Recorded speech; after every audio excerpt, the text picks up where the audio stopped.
You're listening to Permission to Shine, the podcast. Stories of overcoming obstacles and finding self-empowerment with Sherisse Bisram, Inner Power Activation Leader. The Oxford Dictionary describes permission as the action of officially allowing someone to do a particular thing, consent, authorization. What if you were that someone and you gave yourself the permission to be everything you wanted to be and more? No more playing small and accepting less than. You are worthy of the life of your dreams, regardless of what it is that you've been through. And honestly, it's exactly what you've been through that has shaped you into the version of yourself that you are now. Like a diamond, you've endured so much, but instead of breaking, you have become stronger and brighter. And if that's not a reason to shine, then I don't know what is. And if nature can do it, then why the hell can't you? You are brave, you are strong, you are powerful, and you are enough. Hear my call and give yourself the permission to shine, because you don't realise how many people are inspired by your light. Hey everyone, this is episode 25 and I am I'm about to say delighted and excited at the same time to introduce Ashely, who again is from the US. So it's lovely to have you, Ashely, and I'm really excited for you to just share your story and everything you are with the audience today. I'm super excited to be here, and I love that we are thousands of miles apart, but have this technology where we can connect. So thank you for having me so much as a guest. No, I'm so excited because obviously when we had our little catch-up chat to connect, there was just like lots of things that aligned, and obviously you've had such a, I don't know what the right word is, maybe turbulent life, you know, like you've obviously endured your fair share of trauma and all of the things. So yeah, I'm really excited for you to just share your story and your journey and kind of how you've been able to alchemize everything that you've been through in your life. So yeah, if you'd like to just give the audience an introduction on who you are and like what you do, and then maybe kind of how you got to where you are now, like an overview of your life.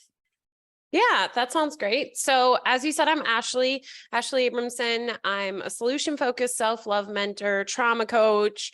My clients like to call me the ego whisperer. And essentially, I'm the captain of the ship I call Big Miracle Energy, which is a community of like-minded individuals just getting curious, asking the questions so that we can wake up from the dream once and for all.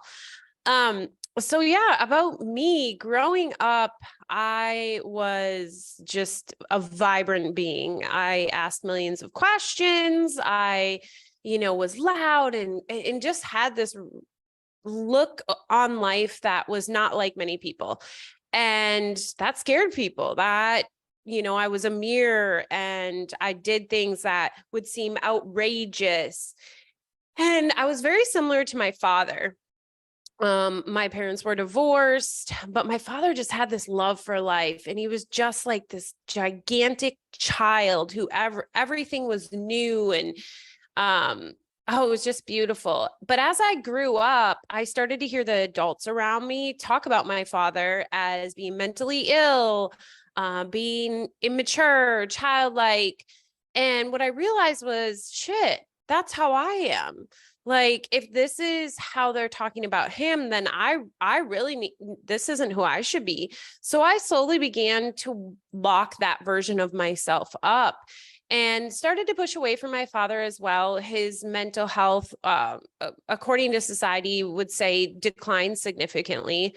And I, looking back now, believe it's because nobody understood him and told him what he should be. And he didn't have the skills to quite understand that. Almost like if the veil was lifted in a matter of seconds for someone who didn't do the journey to get there.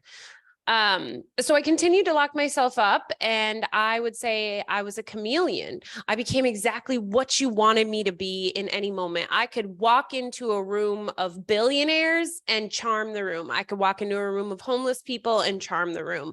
I knew how to read you to know what you sought out in me in order to be accepted. So that meant in high school and middle school, I moved from friend group to friend group, and not because I was friends with everyone, but I didn't know where the hell I fit in. Right. So every time I would try a new friend group, it just didn't feel fully right. And that's because I wasn't authentic to me. I didn't know who that was anymore. And at 17, I attempted to take my own life. and I was almost successful. I know we have a saying here in the States, almost is only in horseshoes and hand grenades, nothing else. But this was very close. They read me my last rites. I was supposed to have a liver transplant.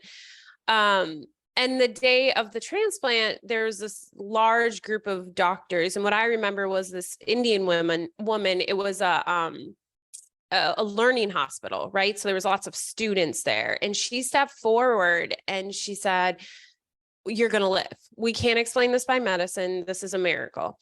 And at that moment, it was like, I didn't really know what miracles were. And I didn't really feel like I was worthy of still being here. So I felt like, okay, I'm only here because there's someone I need to sacrifice myself for, someone else I need to make sure their life is perfect, because I'm not worthy of being here. I can't even take my own damn life. Right. And part of that humbling experience was I was placed in the children's ward. There was small children who were dying of cancer. And here I attempted to take my life and couldn't even do that. And they would do nothing but want a life, right? To have that chance to live. 6 months later, my father was successful in taking his life.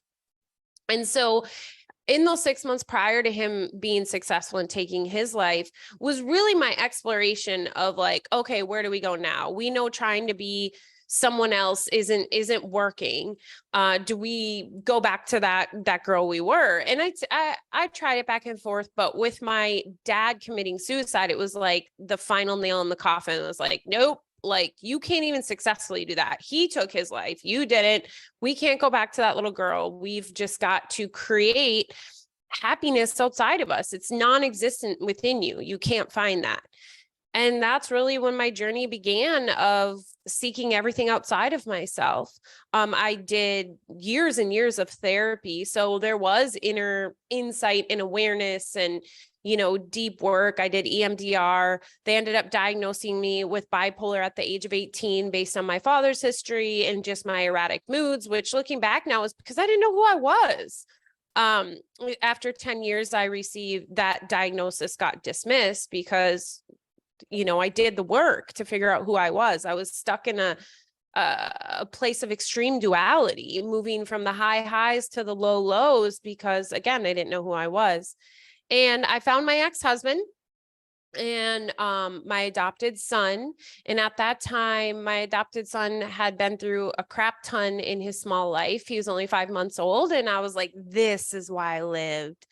I need to dedicate my life to him and his father to ensure he never experiences anything as awful as he ever did again. And that's what I did. I loved them. They were a huge part of my journey. We built a beautiful life. We had the house, we had the cars, we had the careers. Jaden was in sports.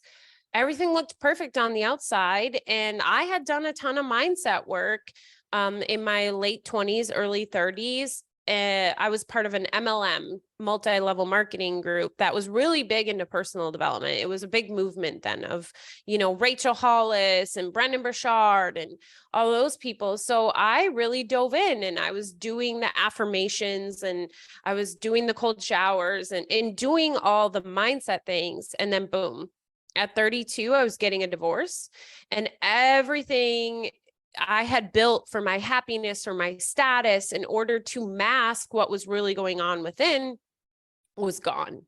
I realized really quickly that mindset work is just the icing on the cake.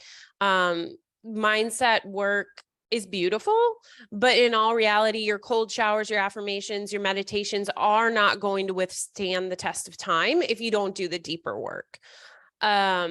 And that's when I really started to self-destruct.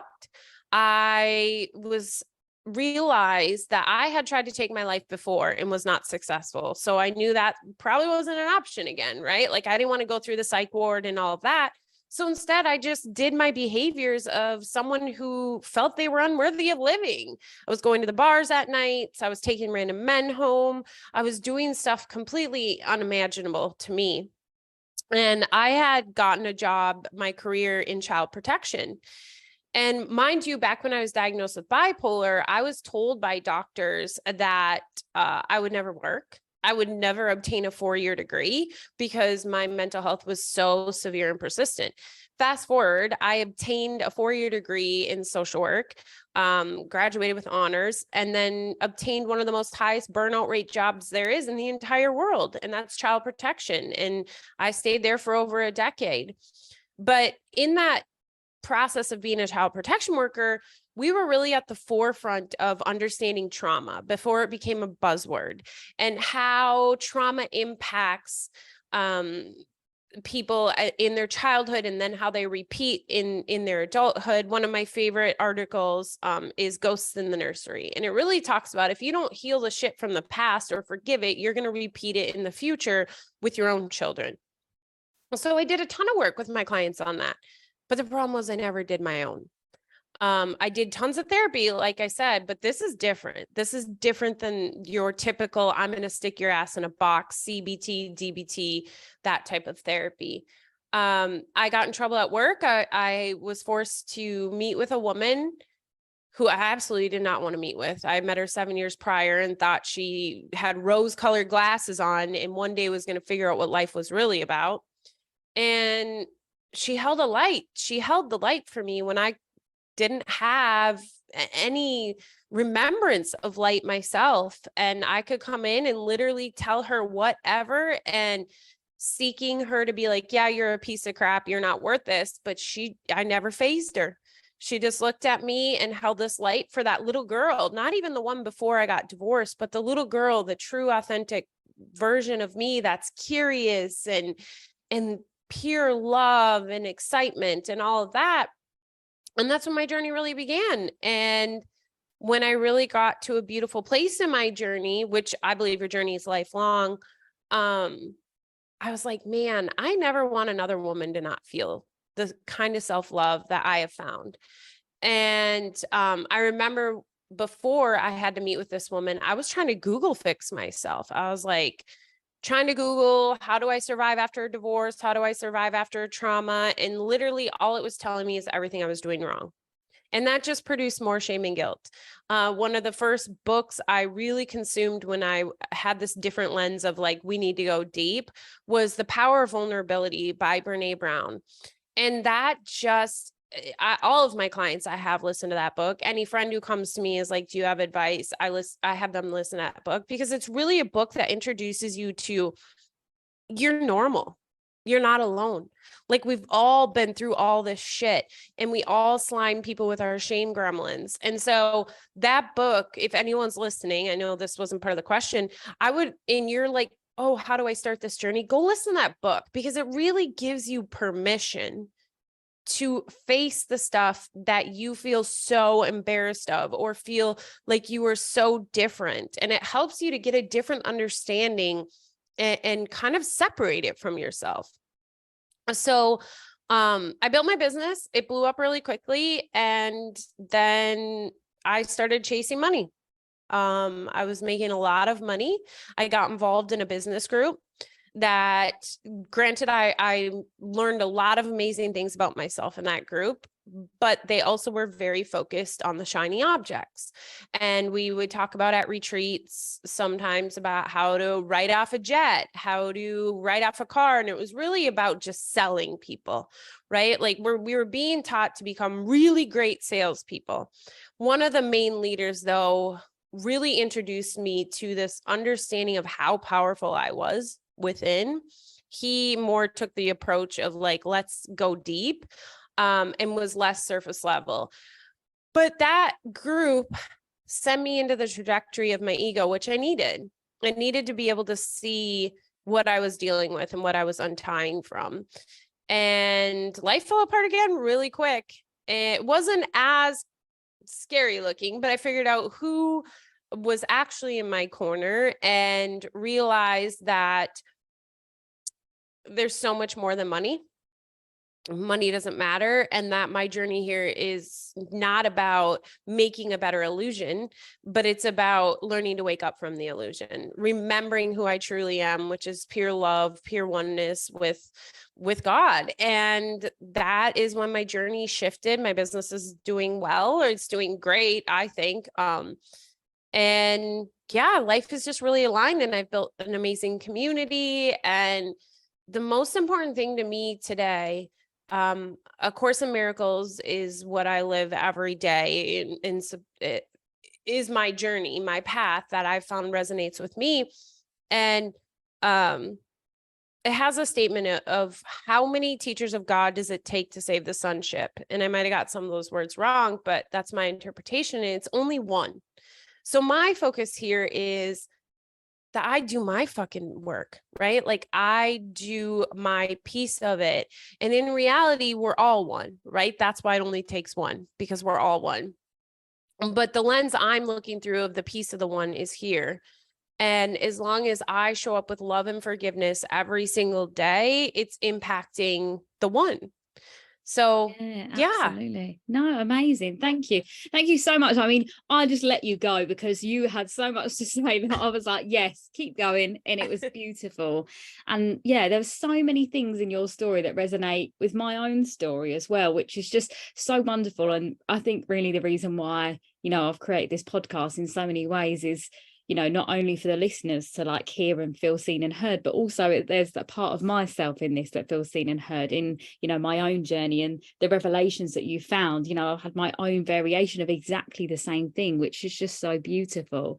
And I think what's really important, for all the listeners, like the severity of trauma that you've experienced in your life doesn't have to be as significant as yours was. Those massive light bulb moments, they look different to all of us, but equally there are moments in your life where life is trying to wake you up. It's trying to shake you out of it. And I think, from your experience, when you were saying about this all came down to the fact that you just didn't know who you were. And there's so many times where I speak with a client or, a friend of a friend or an acquaintance. And for me, I can see so like red flag that this person has no idea who they are and they're getting diagnosed with all these random things. And actually it is just finding who you are. And that's such a big question, I know, but like when you dive into that part, like we get rid of the surface level, as you said, which I'm very much a advocate of, is that that deep inner dive.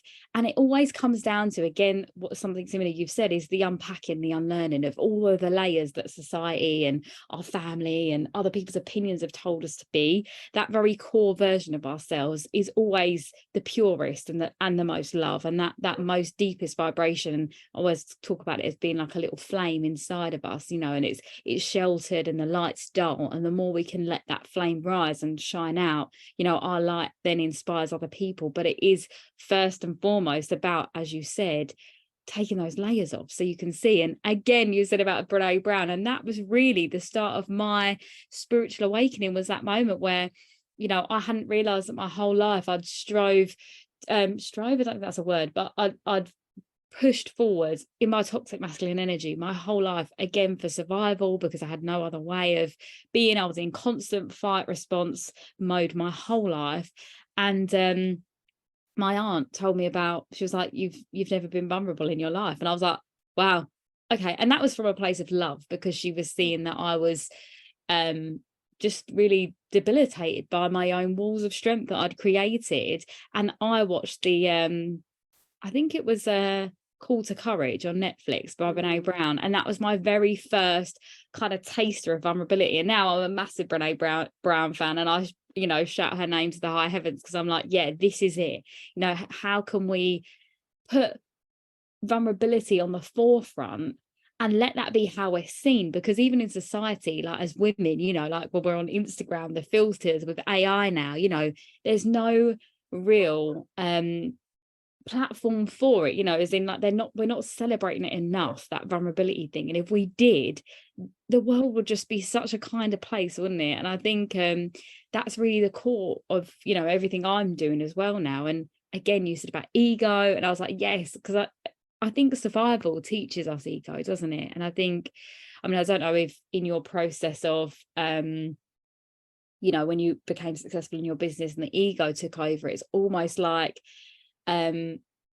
ego plays, I guess everything plays a polarity, doesn't it? Because of almost like the ego is the survival. You need the ego to be able to get to where you need to be, obviously to an extent, but also showing you what you didn't think was possible, like in that way. And I guess that's probably why you got a taste of it and was like, yeah, oh my gosh, I can have this life. This is the life that I kind of felt like I wanted to some degree. Is that true?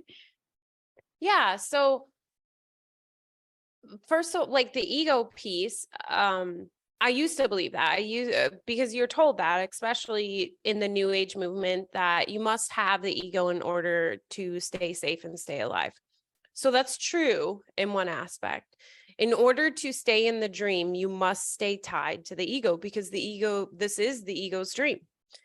Where I have taken my journey in my path to is that I want to wake up from the dream. I'm not here to make a better dream. I know that true happiness and love can never be found within this dream.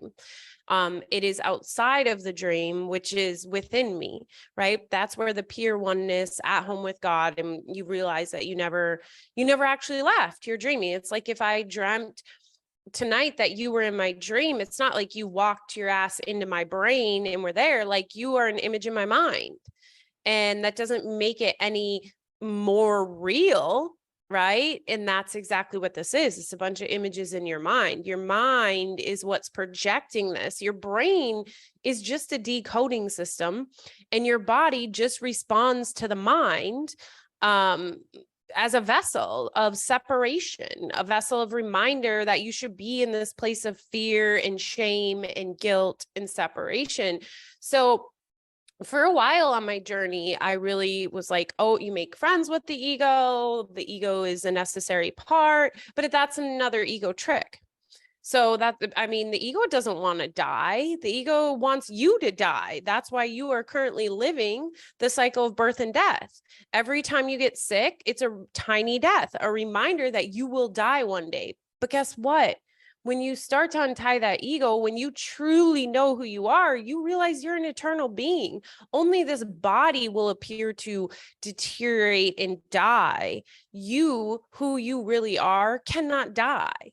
But we're so layers deep into the ego illusion that we literally spend every day fearing death. It may not be like a conscious, like you think of it, but the things you do every day most likely are based on your fear of death. People want to, enjoy life before they die. They want to build an empire before they die. They want to spend time with their family before they die. Like, everything, when you make large goals, is something you're trying to do before you expire here, but you don't ever expire.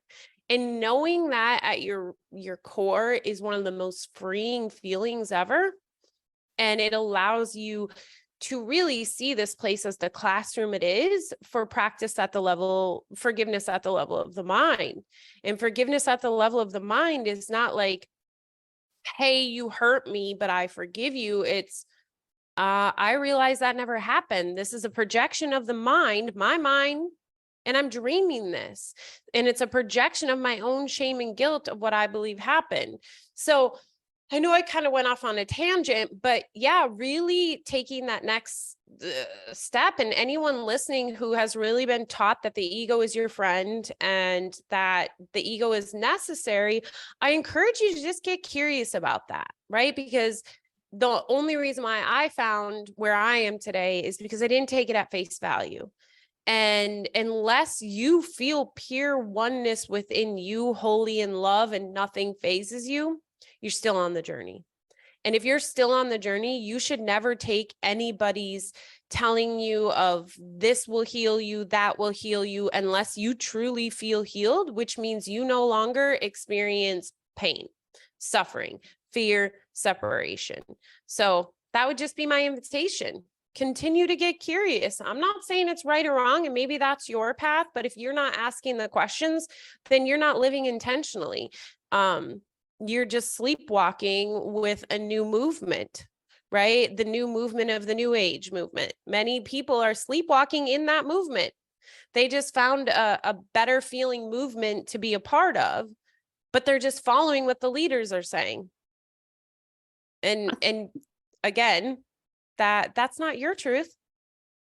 Yeah, no, definitely. And I think, for a lot of people listening, some people have been on different stages of their journey, and there's no right or wrong to this. And I think a lot of people that I meet, like yourself, that have experienced, severe trauma, it's almost like that awakening I don't want to say happens sooner, but there's more of a connection there. There's something that shakes the earth that you live upon, cracks it open, and then you're broken open, I would say. Like, that's my experience from, especially from being on this podcast, you know, having guests come on that have extraordinary stories and all of these amazing things. And I feel like for anyone listening, like you said there, it's just about being curious. You know, it's always questioning, does that feel right?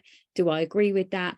And there's no right or wrong answer to it. I think as long as you keep questioning the narrative and being open to hearing everyone else's experiences, I think that's all part of the learning process. It's baby steps, isn't it? You know, and also whatever feels right. I think, you know, like you said, there's an element obviously where our ego does take the lead in a situation, whether it's right or wrong, but I guess your heart will always know what feels like the right thing to do.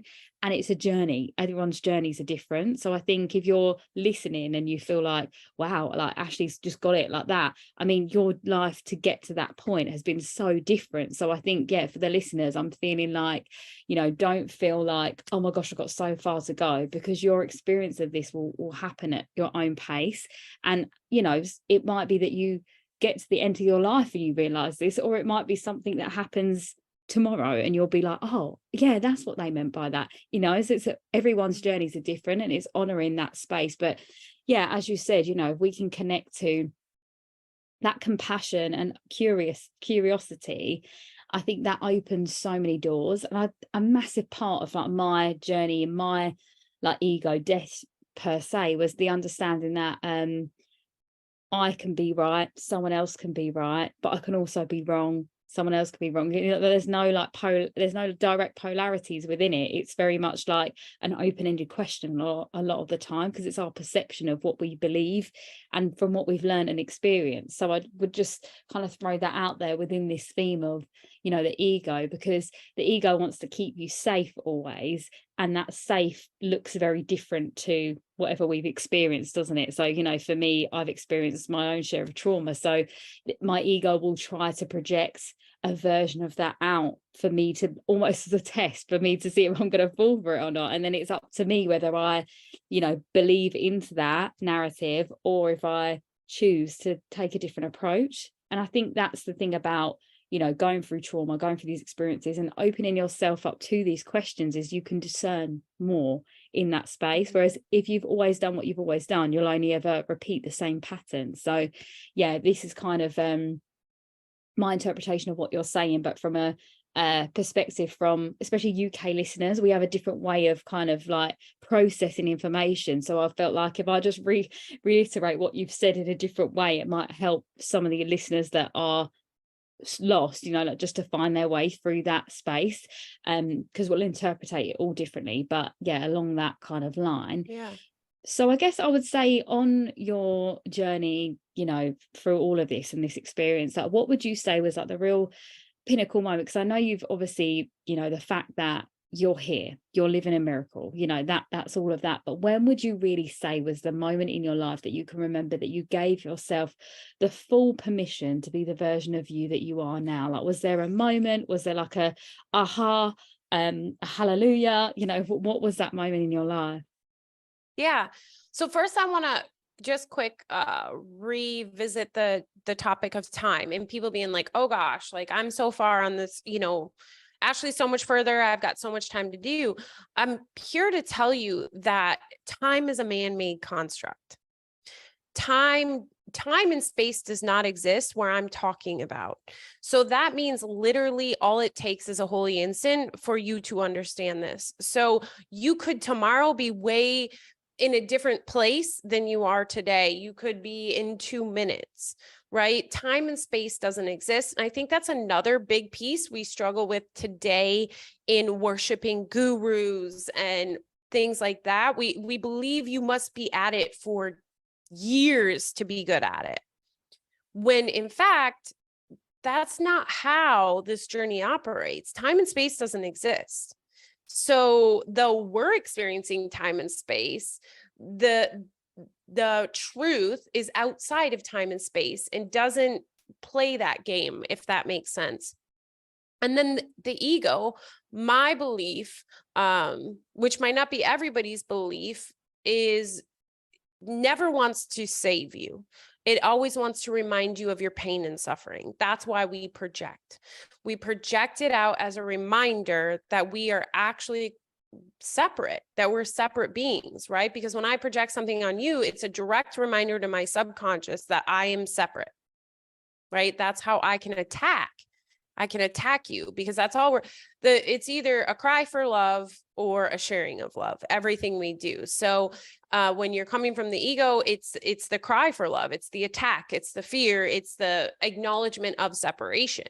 But when you are coming from a place of love, it's the acknowledgement of oneness, the acknowledgement of you can't be attacked, and you don't attack, because how could you do that if we're one? I can't attack something that isn't outside of myself, if that makes sense. So I just wanted to cover those two things. But for me, I think it's been a lifelong journey, right, of figuring out who I am. One of the first moments I had, though, after my divorce, of really feeling that I found my way back to that girl, that child of curiosity and wonder, and just didn't give a shit what other people thought, and not in the mean way, but in the loving way, was I had wanted this pair of yellow Reebok tennis shoes. And back prior to me not knowing who I was, I did what I called polling. So if I had an idea to do something or buy something or whatever, I would ask as many people around me as possible to poll them on what their thoughts were. And then based on my poll, I would make a decision, right? Because I was who I was because of those people around me. And I had polled about these tennis shoes, and unanimously, pretty much, it was like, those look like Ronald McDonald tennis shoes. Like, you shouldn't buy those. Those aren't good. So I never bought them. And then one day I bought them, and I wore them with so much pride. And I remember reflecting and being like, holy shit, like, you didn't care that other people were making fun of you. You felt whole, and like, it didn't matter. And though that is a piece about something material, and that was like the first early on stage of me understanding that I was really stepping into myself, there, that journey continued of untying my individuality and understanding I'm one with everyone, and so on and so forth. But yeah, that was a really pivotal moment for me of realizing I not only honored myself, I trusted myself, I respected myself, and I went with a decision that didn't meet the masses. Yeah, no, absolutely. I love that. And I think that's just like, I always talk about, like, that self-love is self-trust. And it almost feels like that for me, listening to that story, is like you saying, I trust me. I trust you. And when you didn't care, that is, when I say about the permission, it's you gave yourself the permission there. And that's like a massive thing that, we could all do. So I feel like, if anyone's listening, buy the shoes. No, that's not what it's at. But it makes you, and that's the thing, if you wore them and you felt good about it, then, why not? I feel like a lot of, the philosophical side of, what we do, and like the beautiful connection and the divinity within everything we talk about seems so vast, but actually those little moments are the ones that make those significant differences too. So I feel like that was a really nice correlation to like everything we've been speaking about, as that how that interconnectedness is so large, but equally we are such a tiny molecule in this connectedness, and it's these little moments that add up to make us who we are as well, within this beautiful spiral. And that people around you seeing you do that again would inspire them to do the same thing, like if everyone was doing that thing, like you said, polling. And I know people in my life that do the same thing, and I'm like, well, what do you want? And they actually feel like I'm being difficult by saying that to them, instead of me giving my opinion. I said, what do you want? What does that make you feel good? And then they're like, after that, oh, I understand what you were doing there, but at the time they're like, oh, I see what you were doing, but yeah, it seems like I'm being awkward, when actually I just want that person to be happy. It doesn't matter what I think, Yeah. Well, and that's what you're taught as well, right? So we're taught to really not have an opinion, and always ask others what their opinion are, and always follow what the masses tell us. I mean, COVID was a really big example of that. And I'm not saying I'm on one side or the other, but what I'm saying is, if you take a bird's eye view of how we responded, you will see the polar opposites, right? But it was a group, it was like a following in a way. And One thing on my journey that has been really significant, probably in the last 6 months, is paying attention to the content, not the form. So when I talk about the yellow shoes, I also talk about how the things within the illusion don't matter, right? So that some people would be like, well, why do your shoes matter? You say things don't matter. Because it wasn't about the shoes. It was about the changes within, and like you said, the trusting that the shoes represented. So I encourage you to take a look at that when you're in an argument with someone, when you get cut off on your way to work, when you spill your coffee on you, when things prickle you, take a step back. And instead of focusing on the form, which is what happened, right? What you experience, take a step back and try to understand the content. What is this trying to tell me? What is this potentially saving me from? Because the truth is, you don't have a bird's eye view. And, myself, countless other clients, anybody I talk to who's been through some major like divorce or death or, bankruptcy. If you would ask them in the moment, they would be like, this does not make sense. Why am I, experiencing this, blah, blah, blah. Fast forward to when they have worked through it and they're on the other side, they're like, for me, I say my divorce was the best damn thing that ever happened to me. If I wouldn't have gone through that, I wouldn't be where I am today. But I am at a bird's eye view now, right? Not the Ashely who's cussing God on the floor, wanting to die and can't imagine living another day, right? I got through that. I'm on the other side. So that's also like one of my, I guess, little takeaways, hopefully for you to start on that journey, right? Is just take a step back. Even if you freaked out about it already, I don't care. Don't produce more shame and guilt, but then take a step back and be like, what is this telling me? What is the content here? It doesn't matter I spilled the coffee, but what is the content? Was I, already in a bad mood? Was I going too fast? Like, what is the content behind this? Because that's what truly matters. Form doesn't matter. Yeah, absolutely. And that's something that I teach myself, is exactly that. And in the UK, we would say context, like it is in like it's so the same thing, but obviously it means just a different variation of wording. But absolutely that, we can't control what happens to us, like as in, well, I guess actually to an extent we can. But I mean, if that happened, like you said, you spilled the coffee, what else is happening? How can you move forward through that? What is it showing you? And exactly that in my own story, there was times when I was really in the pit of it thinking, why is this happening? Why?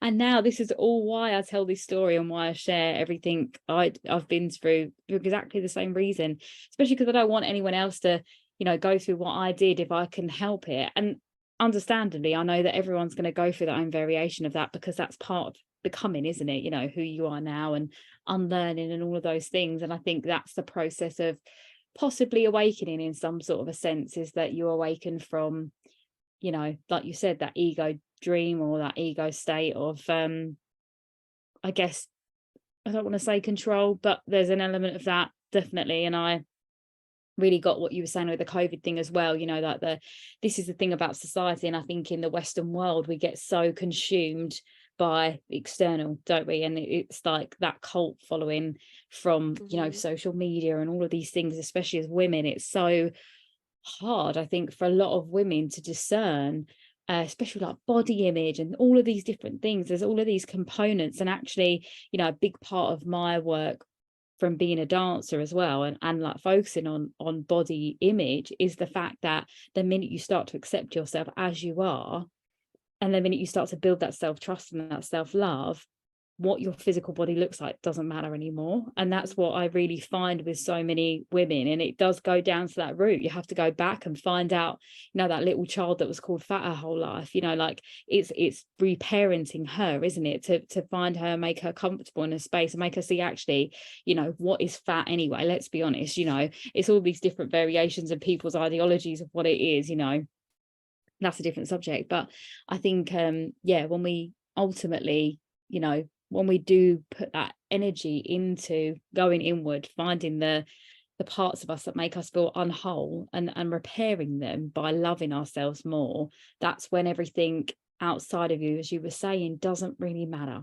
None of it matters anymore. And I think whenever I feel disconnected from, you know, external. It's like straight back into, I go straight to meditation, and I'm like, right, where is this feeling? If I need to write it down, I'm writing it down, because that is part of the process of life, isn't it? Is that, you know, every time you move through something, there'll be something else that comes up inevitably.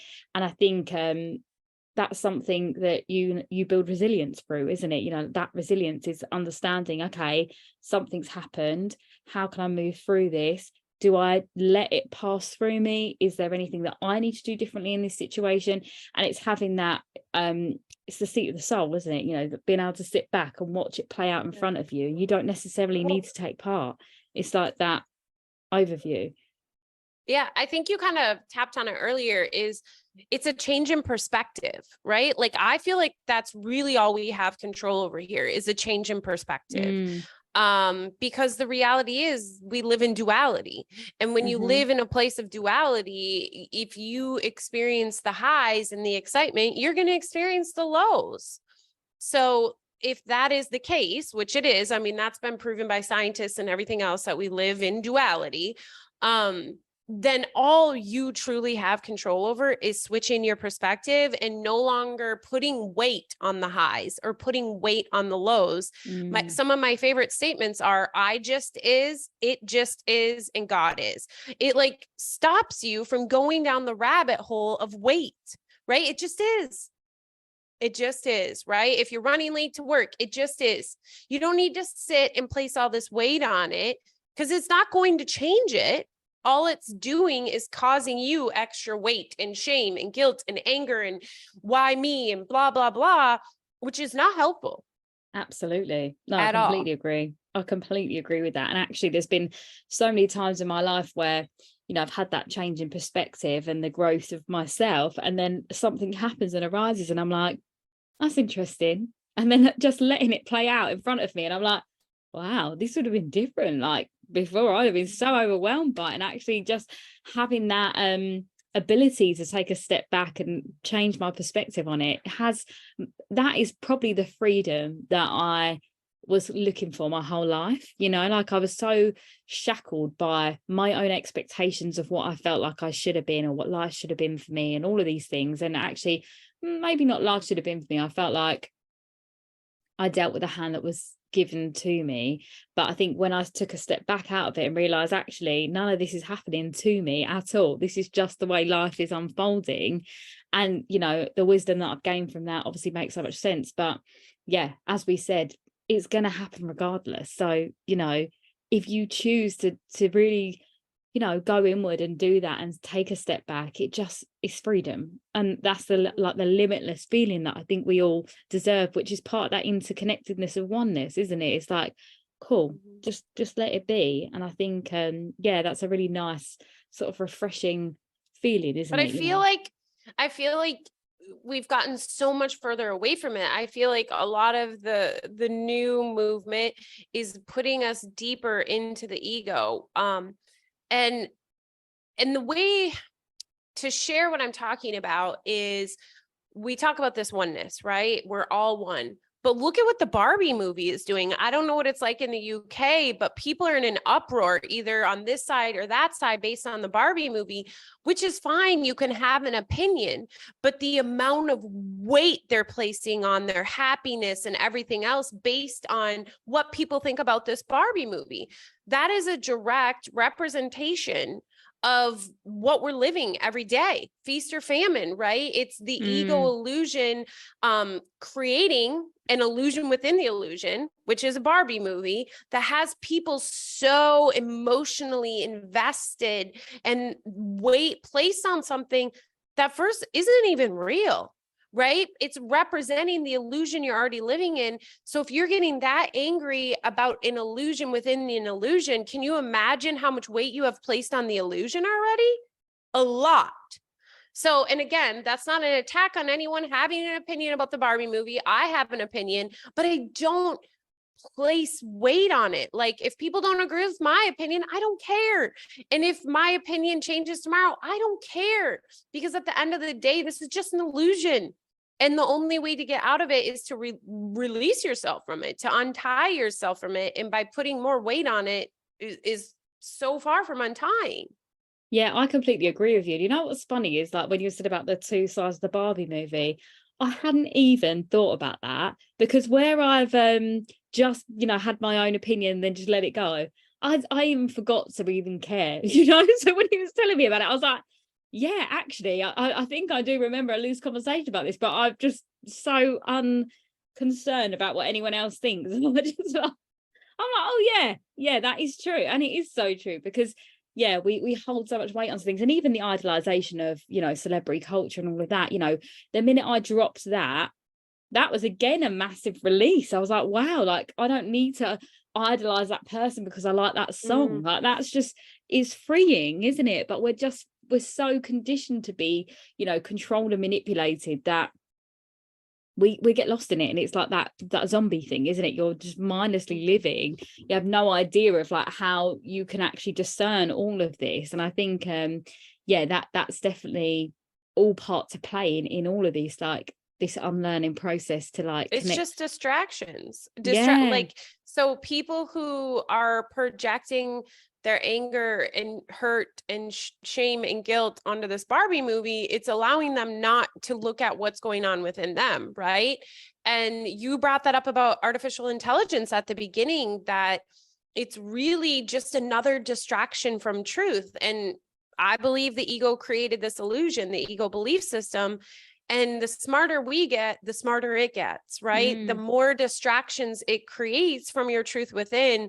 And I talk all the time how important mind discipline is. So working out, eating healthy, things like that, I don't use them for the benefits of my body, because like you said, my body, whatever it looks like, doesn't matter, right? Because I know I'm not my body anymore. Like years ago, different story, right? Like everybody else. But when you really relinquish that weight and that understanding, it just shifts. Absolutely. Everything just shifts. But the problem is the ego has created so many distractions here, and it is up to you to choose different. And that's where the mind discipline comes in, because it is really easy to choose the ego in the moment of heat, right? In the heat of the moment, when you're in the midst of someone rear ends you, right? You're like, great, now I'm going to be late. My car's messed up, all those things. Super easy to choose the ego instead of choosing love and being like, it is what it is. I'm going to flip my perspective here. But the way to be able to do that is to discipline your mind, right? So then you aren't sleeping. But we have created so many things. Like, I just made an announcement. I'm leaving Instagram and my personal Facebook page in 2 weeks, because I know that the journey I'm on, going on something made by the ego for the ego, is not helping me. It's like this constant switch back and forth. Even if I only go on for 5 minutes, right? It switches your belief system into that in which it was created. And there's lots of gurus on there, right? People with hundreds of thousands of followers that are telling you how to live this life of happiness and how to be a monk and how to live in love and all of that. And they have 500,000 followers, and they're posting every single day. And me being a business owner, you being a business owner, knows that they have a social media team. They're not the ones doing it. But the general public believes that these people are able to maintain their peace and happiness and still be on social media every day. False representation. And I don't know, I don't think they're intentionally doing it, but I was one of them that felt victim to it. These gurus are doing it. I have to be able to do it, still find peace and happiness, until like I really got into business and realized, like, they pay social media teams to respond to your messages, to like your comments, to respond to your comments, because the reality is, the message they are sharing is not possible by scrolling social media all day. Period. Yeah, absolutely. No, I completely agree with you. And I've had that same real tug of war with social media my whole life, as in, do I even want to be on here? But obviously my career just had me, in that space, and that was okay. And I accept it now. And I find that I have a balance between it. But equally, if that balance ever felt tipped, I would definitely pull myself off, because I can discern between the two. But equally, depending on your journey, you'll look at that so differently. And I honor you and respect you. I think, absolutely come off of it. If it's not serving, that's really what it is. And it's funny that you mentioned about the guru thing, because I've literally had that conversation with a friend before about exactly that same thing. Like, it's not real. And even like reality TV, like in the UK, it's massive. I know it's big in the US as well. But like I said to obviously being a dancer, I've been involved in these shows and things like that in the past, and I'm like, it's all set up. There is nothing, not one part of that is real. It's all fake. And I'm like, this is actually what we're talking about as a whole, isn't it? This is the way it's set up. Like, it's just all simulation, every single part of it.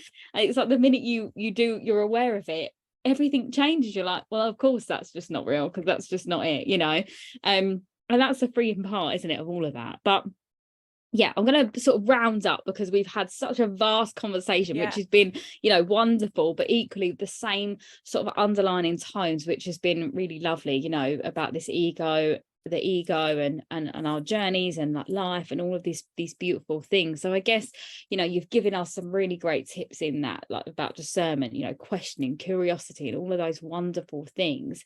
But I guess I like to kind of finish off with a soul to soul segment, I call it. And it's kind of like either like a channeled message, or like a message that you would give your younger self, that's just from your heart space, that you feel like maybe someone listening just needs to hear. Just whatever you kind of feel called to say. Yeah. So first, I want to say that I've realized how intricate this journey is, right? Even the smallest detail happened to get you where you are today. And so when I get asked that question about what would you go tell your younger self, I actually used to have a lot of great things. Today, I would say nothing, right? I wouldn't go mess with it, because I know how intricately woven it is. So to those who are listening today, know that your journey, even the smallest things, are a part of you understanding and awakening and taking those next steps. And remember, you're worth it. I mean, at the end of the day, you are worth it. And yeah, that's it. Remember, you're worth it. Yeah, amazing. Absolutely that. And I completely agree with you. I think, our lives had to unfold the way they did for the reason they did, and all of these things now while we're here. But where can we find you, Ashely? Because obviously I know you're going to come off social media, but if anyone wants to work with you, or like find any of your resources, if you have any, I mean, obviously I'll pop them in the show notes, but your where can we find you?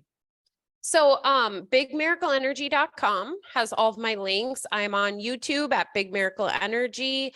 Also, I am keeping a business Facebook page, which is Big Miracle Energy as well. So essentially, I think I've monopolized Big Miracle Energy. If you just remember that, you will find me someplace. Yes, amazing. Well, thank you so much for your really, I guess, I kind of want to say open-minded.